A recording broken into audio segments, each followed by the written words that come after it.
Most welcome to all the viewers of the channel. Today I will discuss the remaining parts of adjective, and those are only three parts. Those are only three parts. Four parts already I have discussed in the last lecture. I want to just repeat once about adjective. Adjective, which is called विशेषण in Hindi, are those words which is used to tell something about a noun or pronoun.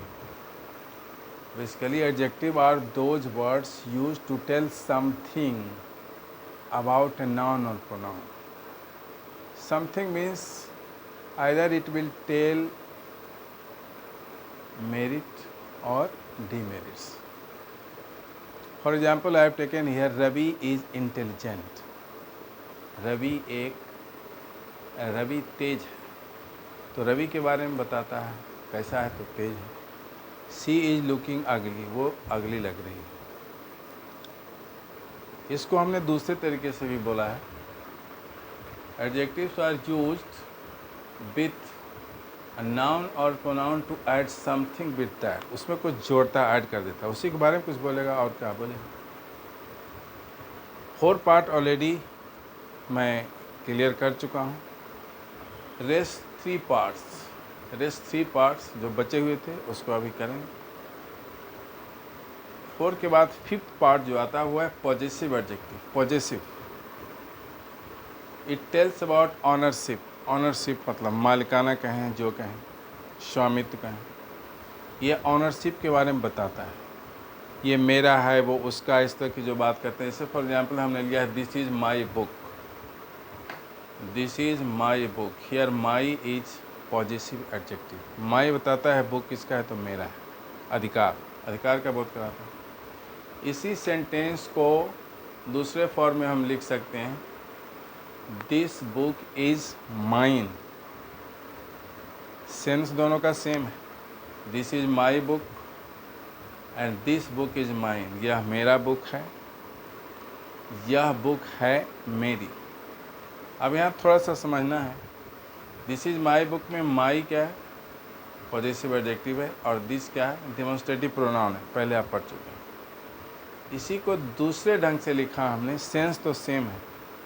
This book is mine, तो यहाँ पे mine possessive pronoun बन जाता है. यह book है मेरी. बुक के पहले यहाँ पे दिस आया, ये डेमोन्स्ट्रेटिव एडजेक्टिव. इसके पहले लेक्चर में मैं क्लियर कर चुका हूँ.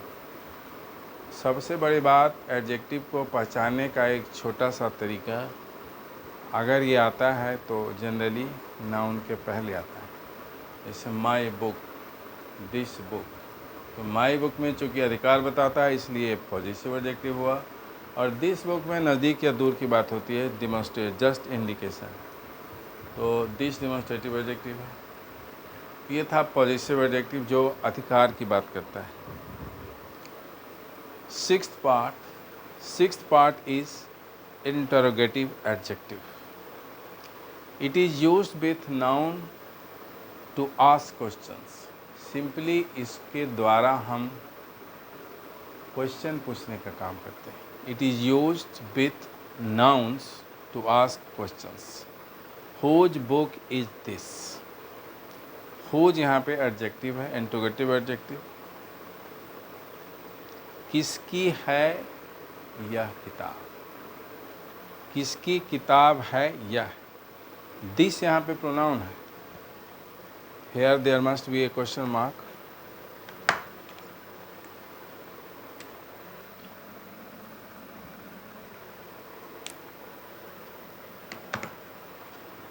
Whose book is this.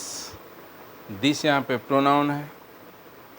Whose यहाँ पे एडजेक्टिव है, इंटरोगेटिव एडजेक्टिव. हुज के सहारे हम क्वेश्चन सेटअप करते हैं. किसकी किताब. हुज का मतलब यहाँ पे है किसकी. किसकी किताब है यह. और इस तरह का क्वेश्चन हमने एक एग्जाम्पल लिया है जस्ट क्लिफाई करने के लिए, और भी आप बुक में देखें और एग्जाम्पल मिलेगा आपको. जैसे which pen is yours, which one boy is faulty, कौन सा लड़का दोषी है, इस तरह की बात। विच खोज इसी तरह से शुरू होता है, इस तरह का इंट्रोगेटिव एडजेक्टिव। इसके बाद 7th part is emphasizing adjective. ये बल देता है, ये जोर देता है। It is use to put emphasis, किसी बात पे थोड़ा हम बल दे के बोलते हैं। जैसे यहाँ पे एग्जांपल से आपको क्लैरिफाई हो जाएगा, वोन और वेरी, इसी तरह के वर्ड यूज होते हैं एम्फेसाइजिंग एडजेक्टिव में। जैसे this is my own house, this is my own house. My भी एडजेक्टिव है, ओन भी एडजेक्टिव है, हाउस यहाँ पे नाउन। माई मेरा, ओन अपना, यह मेरा अपना घर है।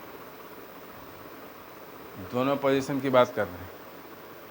माई पॉजिटिव एडजेक्टिव है, ओन एम्फेसाइजिंग एडजेक्टिव है, और जो डाल के कहते हैं यह मेरा अपना घर है। उसी तरीके से another example is he is blind from his very birth. Very का मतलब यहाँ पे भी नहीं होता। He is blind from his very birth, वो जन्म से ही अंधा। वेरी का मतलब यहाँ ही है, और यहाँ पे ही एम्फेसाइजिंग एडजेक्टिव के फॉर्म में आया है। इस तरीके से एडजेक्टिव के सारे पार्ट्स क्लियर हो गए। और कुछ छोटे मोटे पार्ट है जिसको हमने नहीं लिया है, जस्ट थोड़ा ज़्यादा लंबा हो जाएगा। 7 पार्ट्स हमने लिया है। जब एडवांस में हम चलेंगे तो और 1-2 पार्ट हैं जिसको हम क्लैरिफाई कर देंगे।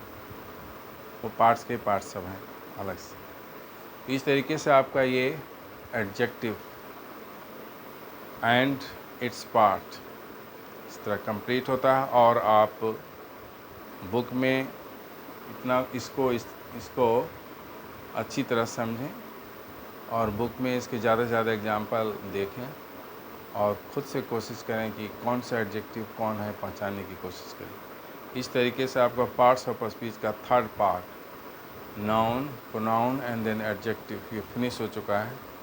इसके बाद नेक्स्ट लेक्चर में हम वर्ब को लेकर चलेंगे। Thank you very much.